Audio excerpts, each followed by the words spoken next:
السلام علیکم ناظرین، ہم اس شخصیت کے بارے میں گفتگو کر رہے ہیں جن کا انتظار پوری دنیا کو ہے، اور آج ہماری اس سیریز کا عنوان ہے حضرت داؤد علیہ السلام کی غیبت۔ بسم اللہ الرحمن الرحیم۔ امام جعفر صادق علیہ السلام نے فرمایا، یوشع بن نون حضرت موسیٰ علیہ السلام کے وصی کے بعد آنے والے ائمہ اور رہنما حضرت داؤد علیہ السلام کے زمانے تک 400 سال مخفی اور پوشیدہ رہے، اور وہ 11 تھے، اور ان میں سے ہر ایک کی قوم ان کے دور میں ان کے پاس آتی تھی، اپنے دین کے مطابق ہدایات ان سے لیتی تھیں، یہاں تک کہ ان کے سب سے آخری کی باری آئی، پس وہ ان کی نظروں سے غائب رہے۔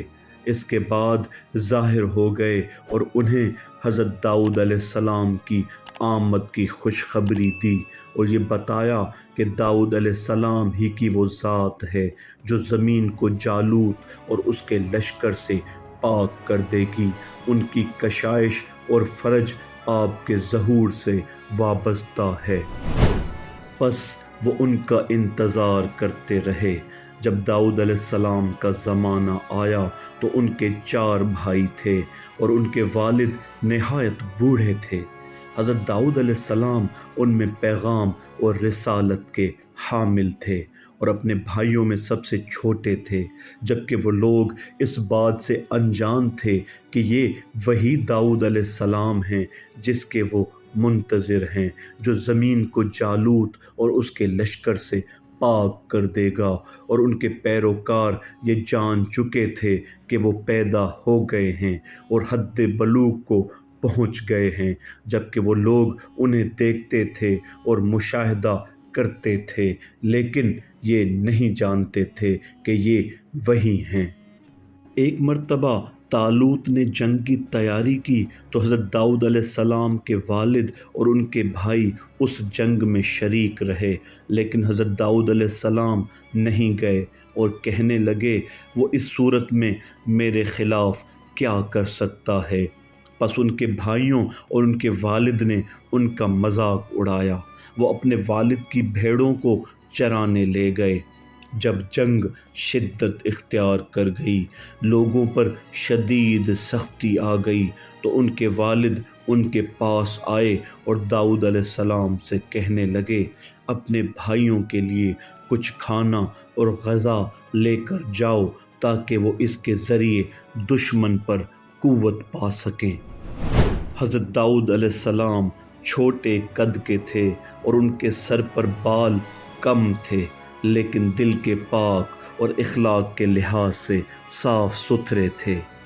پس وہ میدان جنگ کی طرف نکلے تو دیکھا کہ ان کی قوم ایک دوسرے کے قریب ہے، اور ان میں سے ہر ایک اپنے مرکز کی طرف واپس آ گیا ہے۔ پس حضرت داؤد علیہ السلام ایک پتھر کے پاس سے گزرے تو اس پتھر نے بلند آواز سے کہا، اے داؤد، مجھے لے لو اور جالوت کو میرے ذریعے سے قتل کر دو، یقیناً میں اس کے قتل کے لیے پیدا کیا گیا ہوں۔ پس داؤد علیہ السلام نے اس کو اٹھا لیا اور اس تھیلے میں ڈال لیا جس میں وہ اپنے بھیڑ بکریوں کو چرانے کے درمیان پتھر رکھتے تھے۔ جب وہ لشکر میں داخل ہوئے تو دیکھا کہ وہ لوگ جالوت کو بہت بڑا سمجھتے ہیں اور اس پر غلبہ پانے کی کوشش کو ناممکن جانتے ہیں۔ پس حضرت داؤد علیہ السلام نے فرمایا، کیوں تم اس کے کام کو بڑا سمجھتے ہو؟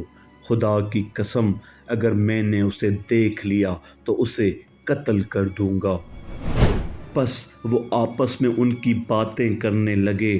آخر میں طالوت کے پاس انہیں لے جایا گیا۔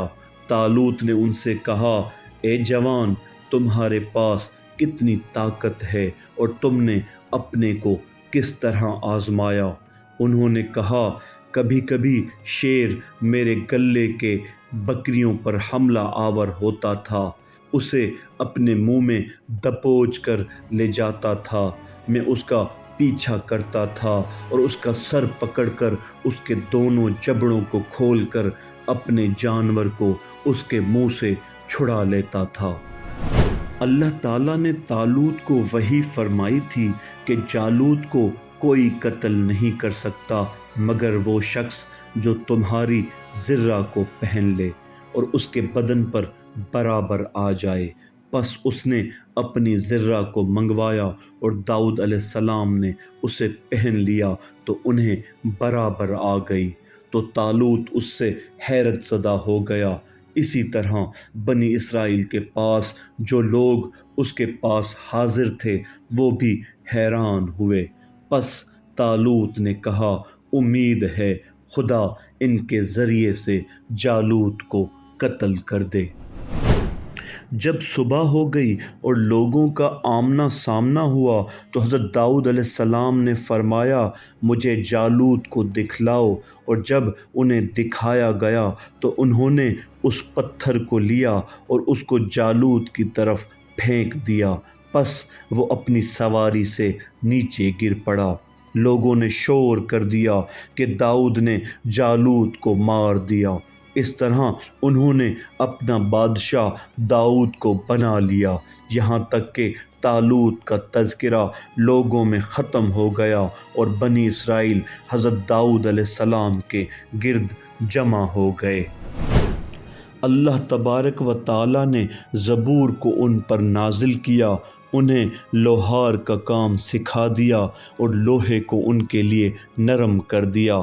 پہاڑوں اور پرندوں کو حکم دیا کہ داؤد علیہ السلام کے ساتھ تسبیح خدا کریں، اور اللہ نے انہیں ایسی آواز عطا کی کہ ایسی خوبصورت آواز کسی نے نہیں سنی تھی۔ عبادت الہی کی طاقت و قدرت عطا کی اور بنی اسرائیل میں انہیں اپنا نبی بنا دیا۔ حضرت قائم مہدی علیہ السلام کا طریقہ بھی یہی ہوگا۔ اللہ انہیں ایسا پرچم عطا کرے گا کہ وہ بذات خود لوگوں میں پھیل جائے گا، اور اللہ تعالیٰ اسے قوت گویائی عطا فرمائے گا، اور وہ پکار اٹھے گا کہ اے ولی خدا، اللہ کے دشمنوں کو قتل کر دو۔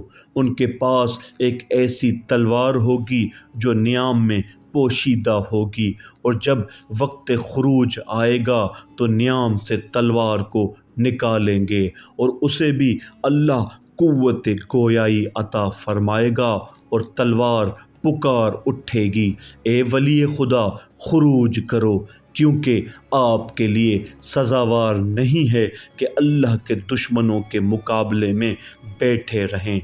پھر آپ خروج فرمائیں گے، اللہ کے دشمنوں کو جہاں ملیں گے قتل کر ڈالیں گے، اور اللہ کی حدود کو قائم اور جاری فرمائیں گے، اللہ کے حکم کے مطابق حکم اور فیصلے کریں گے۔